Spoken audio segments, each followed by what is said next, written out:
2 tambah 3x kuala 8. Soalan minta lakar graf fungsi. Untuk melakar graf, saya akan sediakan table yang mana murid kena cari 5 poin. 1, 2, 3, 4, 5. Yang pertama adalah bentuk graf lah. Bentuk graf ni paling senang, iaitu kita tengok nilai, keluarkan dulu nilai A, B dan C. Nilai A semua tahulah dia berada dalam keadaan positif, jadi graf akan jadi senyum. Lintasan Y ambil daripada nilai C. Negatif 8. Lintasan X gantikan Y sama dengan sifar. Tekan kalkulator akan dapat X1 dan juga X2. Paksi simetri yang ini yang paling senang, guna rumus negatif D per 2A. Ini ganti masuk je. Semua sudah ada daripada A, B, C ni. A dan B ganti masuk akan dapat X negatif 3. Dan juga terakhir titik minimum dan maksimum ganti masuk daripada paksi simetri tadi, dapatlah satu nilai. Jadi dapat satu koordinat negatif 3, negatif 1, 12.5. Jadi daripada 5 poin ni, bolehlah kita terus melakar graf. Mungkin cikgu lain ada kaedah yang lagi mudah, tapi saya rasa macam tu. 5 poin penting. Bentuk graf, lintasan Y, lintasan. Kalau saya elakkan, sebab kelas belakang kan, jadi diorang payah nak betulkan A apa, B apa, C apa. Jadi contohnya soalan nombor 2 tu kan, tapi kita kena ambil dululah menu untuk kita punya equation.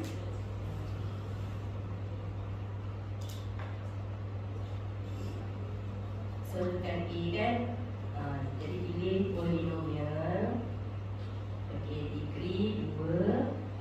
So ni kan dalam satu persamaan yang lengkap kan, suruh je budak tu tiru. Jadi saya suruh budak saya tiru. Kadang-kadang tiru pun salah juga.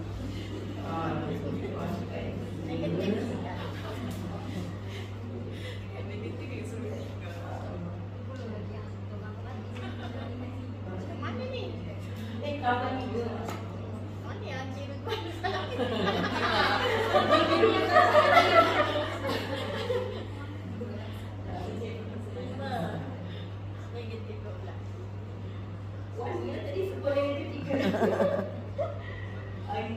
So dia macam ni kan, dia tekan sama dengan dia terus dia bilang punca kan. So ini adalah punca 1, 3/2, punca yang kedua dia negatif 4.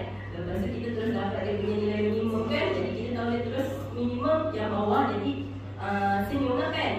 X sama dengan negatif 5/4. Kalau kan budak-budak pula kalau pecahan pula lah jadi masalah kan. So suruh dia orang tukarkan kepada 20-an. So tekan ST. So estimate dia negatif 1.25.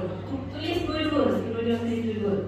Lepas tu nilai Y dia negatif 121/8 pun nampak besar kan.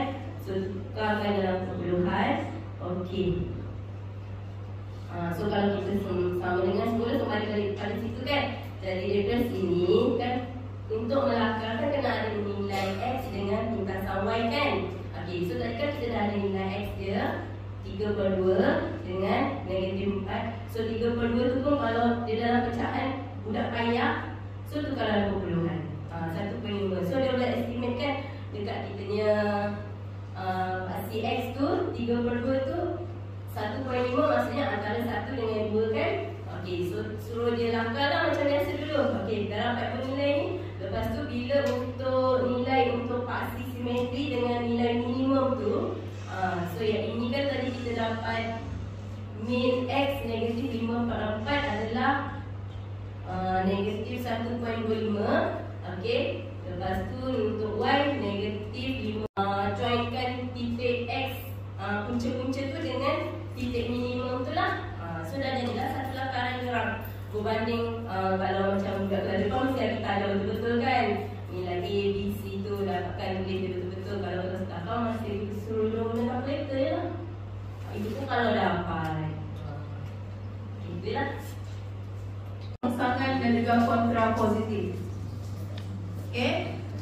Dalam topik ni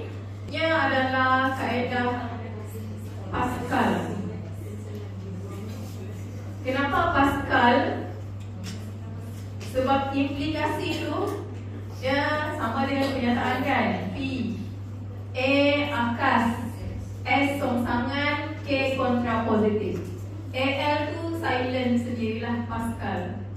Okay, daripada penyataan tulis akas. Ini saya dapat idea daripada Cikgu Juraida, iaitu kita terbalikkan sahaja. Okay, untuk songsangan pun sama juga, terbalikkan daripada akas, cuma kita ulang songsangkan kan. Dan yang terakhir pun sama juga. Sebab tu saya guna kaedah Pascal. Okay, seterusnya nilai kebenaran. Itu rasanya cikgu-cikgu tidak ada masalah. Nilai kebenaran ni, yang ini masalah dengan saya sendirilah. Sebab saya rasa bagi saya susah untuk hafal semua ni. Sebab saya punya daya ingatan sekarang ni singkat je. Jadi saya buat tips macam ni. Okay, contoh yang pertama, jika dia berada di laluan yang benar, akhirnya dia benar, kesimpulannya dia benarlah. Tapi kalau permulaan hidup dia benar, pengakhiran hidup dia salah, kita tahulah dia berada di laluan yang salah. Okay, kalau permulaan hidup dia berada di laluan yang salah, akhirnya dia benar, kita tahulah pengakhiran hidupnya benar. Tapi kalau dia memang dari awal salah, pengakhiran hidup dia salah, kita tahu dia berada di laluan yang salah, dia benar juga lah. Jadi itu jalan kan. Sebab saya rasa daripada sini budak faham, budak senang hafal. Satu je, bila itu je lah, bila permulaan hidup dia benar, pengakhiran hidupnya salah. Okay, contohnya kita tengok daripada implikasi K kuasa 2 tambah 5 ni. Yang ni apa nilai kebenaran dia, cikgu-cikgu? Benar ke palsu?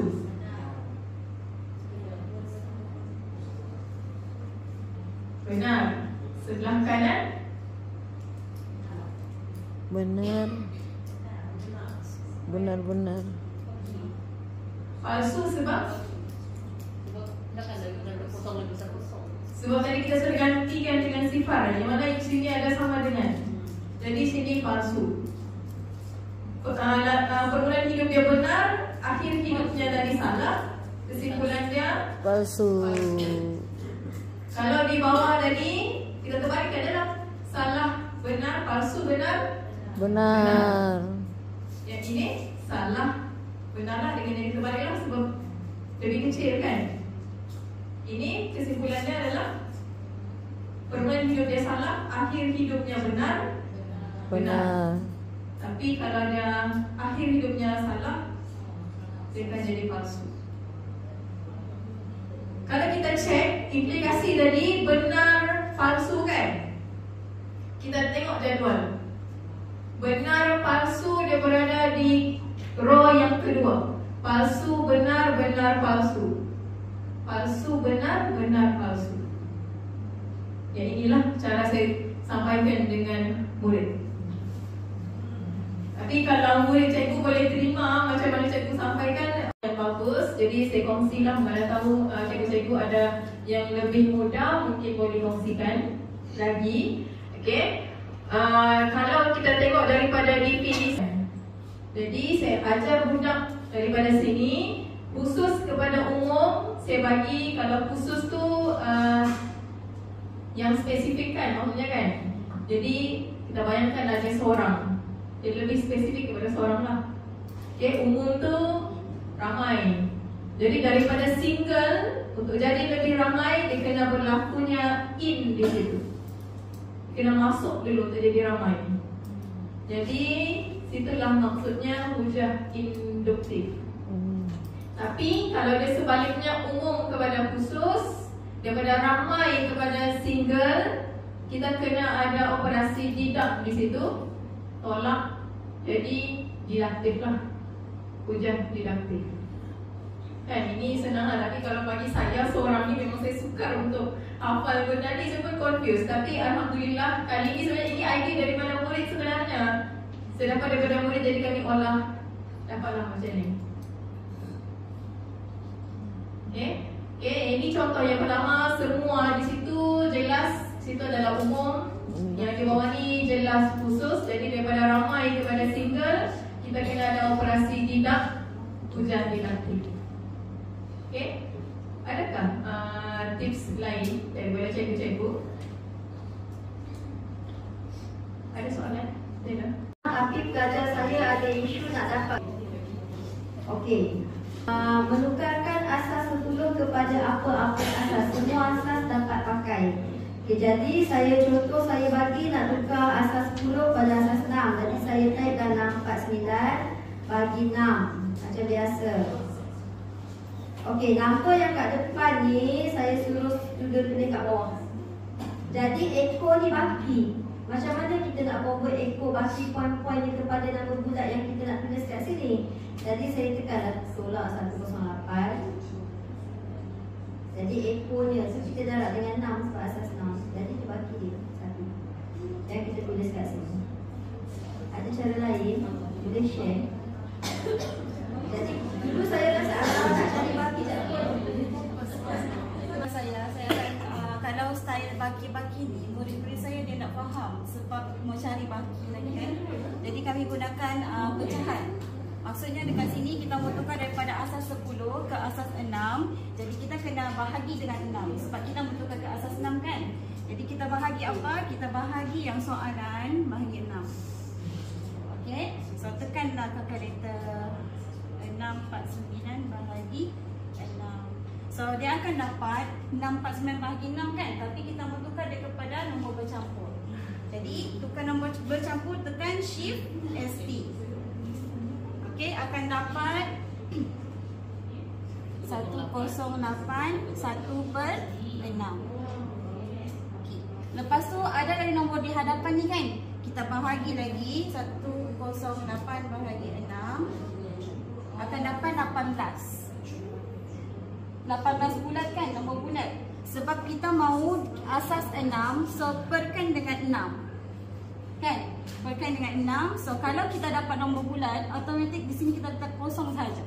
So pengukuhan untuk budak kalau dapat nombor bulat, dia punya per tu mesti 6, atas tu 0. Okey? Lepas tu kita bahagi lagi. 18 bagi 6 dia dapat berapa? 3 kan? Sama case, dia akan dapat bulat. So dekat pecahan ni dia tulis apa? 0/6. Ada lagi kan nombor bulat di sini kan? Okey, 3/6. Jadi jawapan dia di mana? Jawapan dia 3001 asas 6. Asas 6. Itu. Itulah.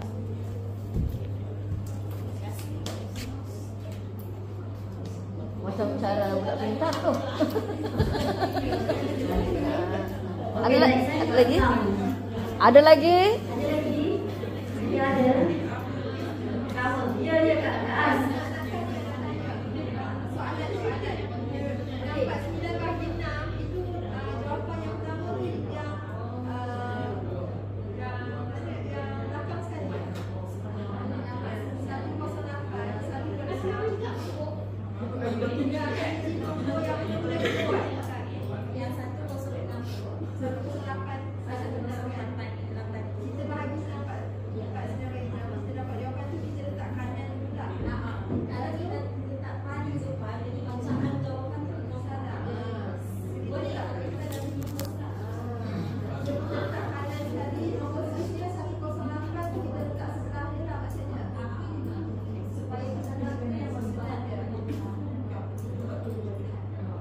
Okey, terima kasih sekali seluar. Ada lagi?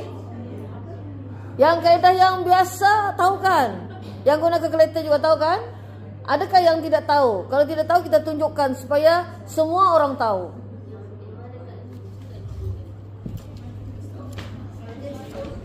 Ini kakak pinjam.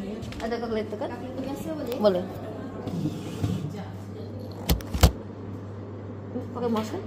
No, ni dah nak boleh. Oh, okey. Alamak, tak pandai kakak. Okey, nak type apa? Okey, soalan sama tadi. 649. 649 bahagi.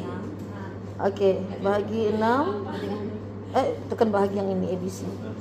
Okey, semula okey. 649 bahagi 6. Okey, sama dengan. Okey, ini tahu kan? Semua tahu kan? Maksudnya selagi di sini kan asas 6, yang 6 bakunya adalah 1. Ini tahu kan semua kaedah ni? Kita tekan dia kalkulator. Macam mana? Ya. Okey. Boleh ya? Betul? Betul semua tahu pasti ya? Semua cikgu telapon tahu? Okey, baiklah. Okey. Teruskan. Okey. Yang ni saya tanya dulu. Cikgu buat macam mana ni? Okey, kalau saya sebab saya tengok kelas yang adalah bawahnya saya tulis 5. 6 kuasa 2 tak nampak jadi kosong. 6 kuasa 1 ni yang ni lah, 4 dia ada sana. 6 kuasa kosong 4 darab 6 kuasa kosong 4 kan. Jadi ini bawah dia 4. Dan jawapannya 5 kuasa 1 4 asas 6. Cikgu ada cara lain. Sejarah ni ayat panjang-panjang. Mula saya tengok sikit tak nak jawab. Jadi saya bagi ni at least bila dia baca soalan dia transfer step by step untuk dia dapatkan jawapan. Okey. Jadi dia bukan benda biasa. Benda biasa yang step by step kita guna untuk jawab soalan ubahan. Cuma saya buat bentuk table supaya dia ada dah flow dia untuk jawab. Okey. Jadi kalau sekolah yang dah pandai memang tak payah pun benda ni. Tengok je terus dapat jawab. Tapi pelajar saya tak dapat. Dia rasa panjang, dia rasa susah. Jadi untuk ubahan saya buat step. Okey, bila baca ayat dia tukar kepada 800, 1600 dengan 3200. Okey, dia soalan dia bagi jadual ayat lah. Tapi kalau macam saya ajar ubahan, saya tak suruh pelajar baca ayat panjang-panjang pun. Saya suruh dia baca cari perkataan ubahan. Tapi soalan ni majoriti lah pelajar kita di Malaysia ni tak dapat jawab soalan ni. Soalan dia adalah ungkapkan C dalam L. Okey, cikgu ada idea tak macam mana kita nak ajar budak cari nilai K? Tidak. Sekarang ni sebab dia tak ada sebut songsang, dia tak ada.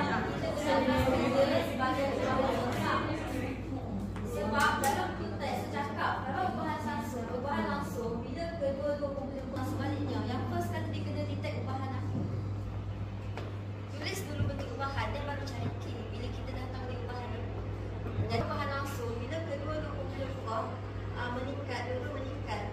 Kalau songsang, satu meningkat, satu menurun, itu ayat basic dalam buku teks.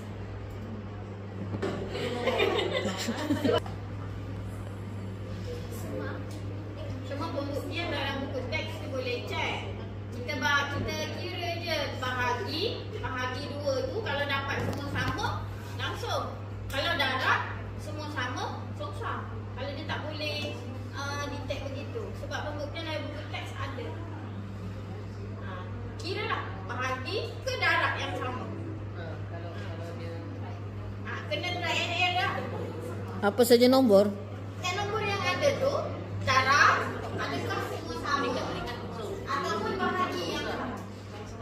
Akhir dia punya basic, dia faham basic, jadi dia boleh jawab dengan bagus. Tapi kalau budak memang dah tahu pun apa maksud ubahan langsung dengan songsang. Saya rasa problem kalau jawapan dia ada kuasa 2, punca kuasa kan.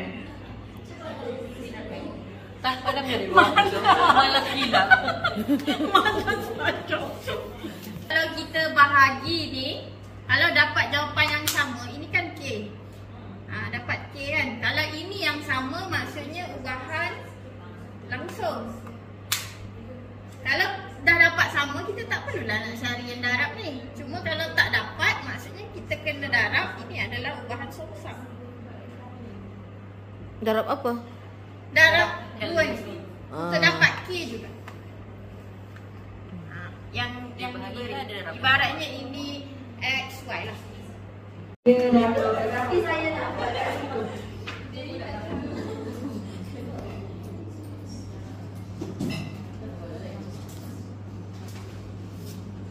Kat sebelah kiri 2, 3, 1, 1. Yang sebelah kanan 1, 3, 2, 2. So kita jawapan dah dapat. Kita punya peringkat matrix. Kalau certain dalam kertas satu tak payah kira dah, saya cakap. Nampak je ni terus pilih jawapan, dah tahu jawapannya apa. Jadi nak dapat kat sini, kita tentukan number dekat dua ini. So kalau darab maknanya tambah. Yang pertama darab yang pertama, tambah yang kedua darab yang kedua 11. Okay, so yang ni. Okay, tengok yang ni. So number yang akan berada kat sini adalah daripada ini, bukan ini kat sini. Daripada ni dengan ini. Jadi yang pertama darab yang pertama 1, tambah yang kedua darab yang kedua 4 lah. Dia takkan lari ke mana-mana sebab sini dengan sini. Siap. Itu saja. Ada saya rasa sebagi dalam soalan saya. Dekat sini 1, 2. Jadi tak cukup makna. Tak boleh didarabkan. Okey. So ini graf apa? Graf ni kita memang nampak terang-terang. Dalam ni cikgu saya tahu yang semua tahu daripada puncak tertinggi berapa tinggi dia. So tinggi dia 1. Okey, so tinggi dia 1. Jadi kat sini saya buat satu jadual. A apa? A amplitude. Okey, bagi graf sin dengan cos sama. Kalau graf kan tak ada amplitude. Nilai B ini kita kena hafal, tapi senang je. Tempo dia bagi graf sin dengan cos, tempo dia 360 bagi B lah. Kalau graf tan 180. Okey. Dan last kali C. C atas bawah. Kalau tambah C berapa dia naik ke atas? Kalau tolak C berapa dia turun ke bawah? Dan biasanya kita terkeliru sebab C dia Y kat C dia pitasan Y. C bukan pitasan Y bagi graf ini. C ni berapa dia up, berapa dia down daripada asal. Okey. So kat sini origin dia semua dekat kosong. Itu dia punya garis keseimbangan. Apa nama dia yang? Tak tahu nama. Garis keseimbangan tak? Garis keseimbangan. Okey. Okey, soalan ini jom kita jawab. Daripada graf dia kena pasti A. A amplitude. Berapa amplitude dia? 0.6. A kat sini 0.6. Saya lupa tulis. Okey. Ini graf apa? Graf sin. Mustahil graf tan. Okey, kita tengok ni kalau kita confuse tak, paling-paling kita kata dia sin, kita kata dia cos. Kalau sin dengan cos, rumus dia tempo sama dengan 360 darjah per B. Okey tak lagi. Okey. 360 darjah per dengan B. Ini rumus. Okey.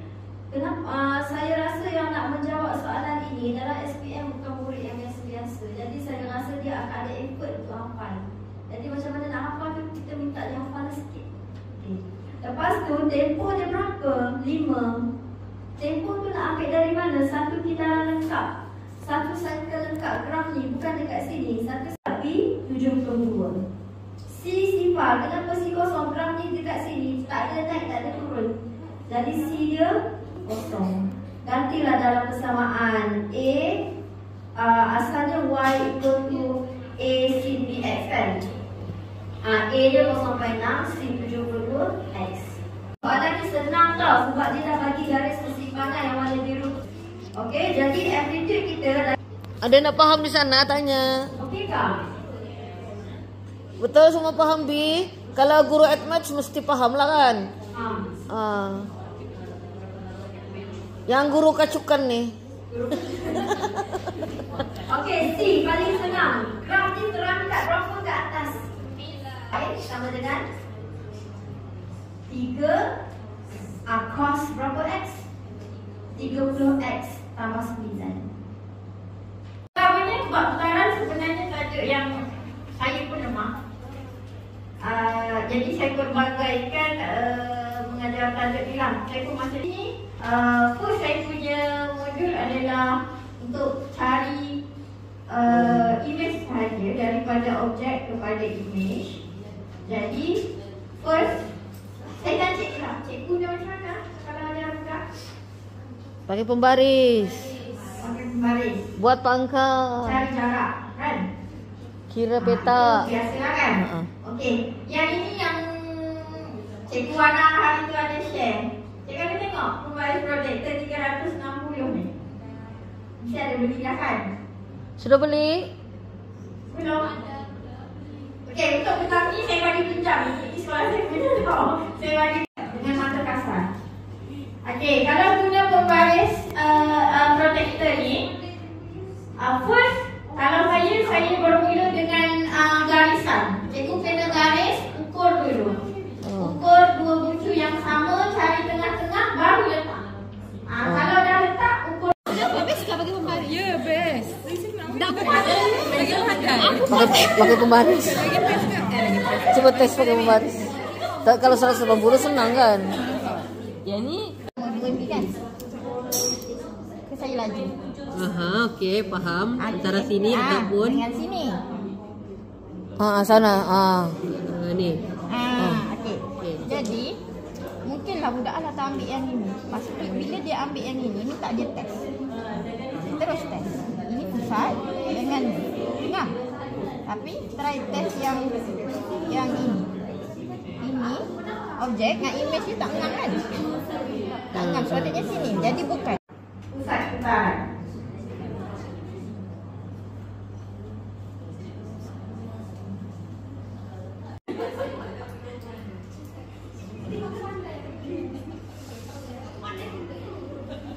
Ada yang kurus sedikit pennya tuh. Okey. Kalau dia bucu ni, so kita ikut arah ni. Kalau Okey, boleh tuh. apalah cikgu. Ini jangan putus asa Roda. Okey, ini apa ikut jam ke lawan jam? Ikut. Ikut. Okey. So now kita try yang ini ke sini. Jauh kan? Jauh ni. Okey. Jadi dia ikut jam. Bukan lawan jam. Kita akan pilih yang lebih pendek sebab rasionalnya sebab 90 darjah. Putaran 90 darjah pendek je. Kalau 270 jauh dia putar. Okey. Now kita test dengan satu lagi. Okey, now kita ambil bucu ni. Bucu ni dah saya ambil. Okey, yang ni clockwise. Satu lagi dari sini terbalik objek image saya. Katalah yang ni. Jauh. Dia jauh. So yang pendek. Itu kita dapat nak menentukan dia clockwise ke anti-clockwise. Baru kita cari pusat. Boleh? Boleh semua?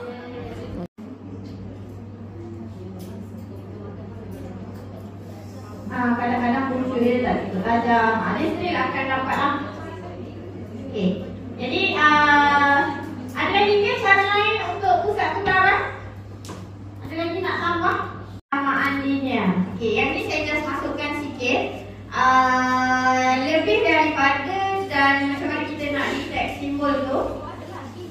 Lebih kurang. Okey, lebih kurang ini cikgu biasa. Cuma kalau lebih daripada dia terus terbalikkan daripada kurang. Lebih besar ataupun sama dengan. Dia terbalik simbol tu. Jadi saya just masukkan sahaja. Okey. Saya sebenarnya nak sentuh yang yang ni lah. Yang ini daripada saya.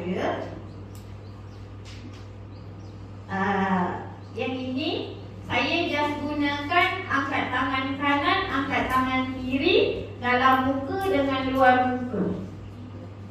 Yang ini. Kalau bagi saya yang ini memang murid tak boleh nak hafal. Sebab kalau dia hafal dia akan hafal 4 nak kena hafal. Jadi saya buat macam mana? Saya akan minta dia orang angkat tangan kanan. Tangan kanan dia mesti begini, tangan kiri letak kat muka. Tapi kenapa saya buat Y? Sebab kita pentingkan Y tu mesti ada persamaan di depan. Sebab yang ini dia tak boleh pakai kalau Y di sebelah sana. Kan? Dia macam ni. Jadi kalau garisan tu sebelah kita pakai yang tangan kanan. Kalau dia punya loretan dalam muka maksudnya lebih besar. Lebih. Kalau tak luar, kurang. Jadi tangan ni lebih kurang. Jadi begitu saja. Bila saya guna yang si dalam exam memang kadang-kadang saya boleh nampak tak? Ada sikit. Contoh. Kalau saya lukis gambar begini, mana jadi?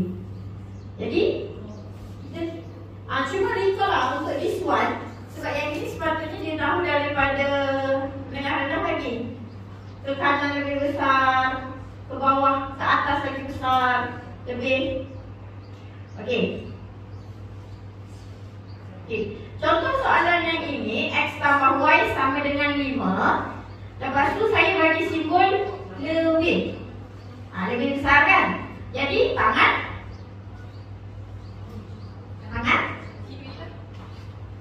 kiri kan? Gambarnya begitu. Jadi tangan kiri. Terus dia nampak tangan kiri. Jadi kalau letak tangan kiri, besar di mana? Dalam. Jadi di atas sana, di atas. Jadi terus tutup situ, tutup yang tak mahu, lorek yang mahu.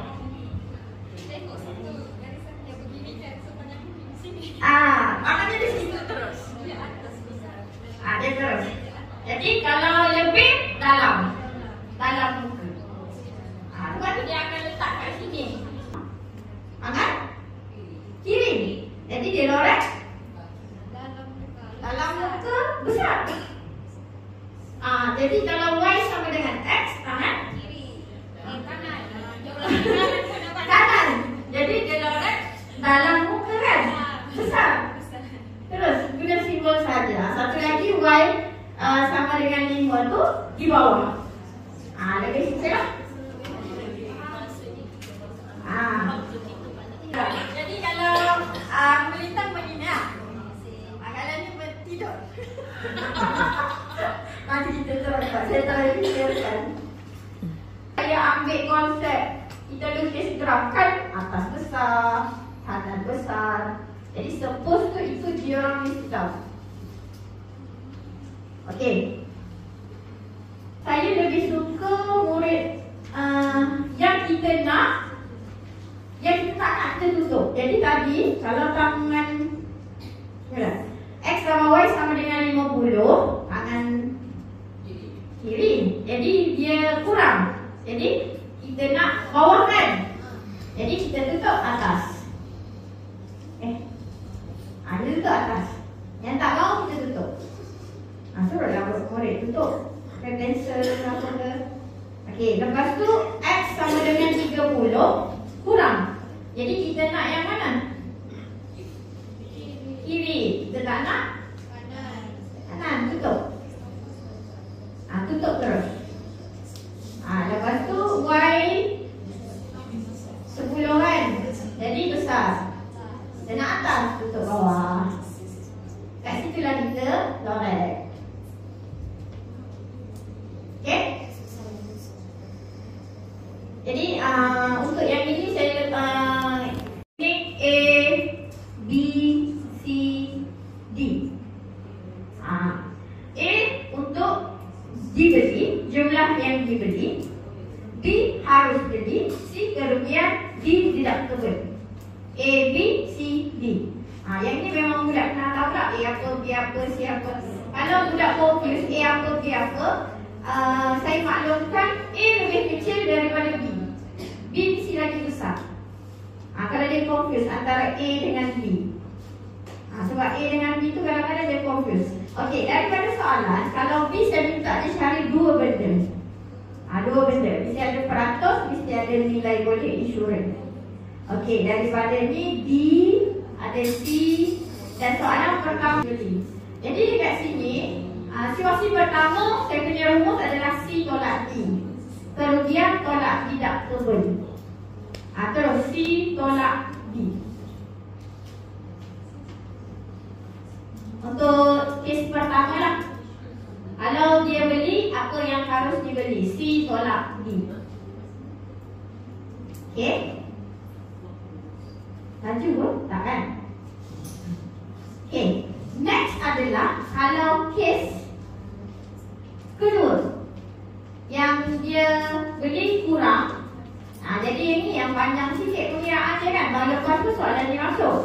Jadi apa yang saya guna ialah kalau nak cari pampasan A per B darab C tolak D. A per B darab C tolak D. Kalau penalti C tolak A per B darab tahu A, B, C, D lah. Dia kena listkan A apa, B apa, C apa, D apa.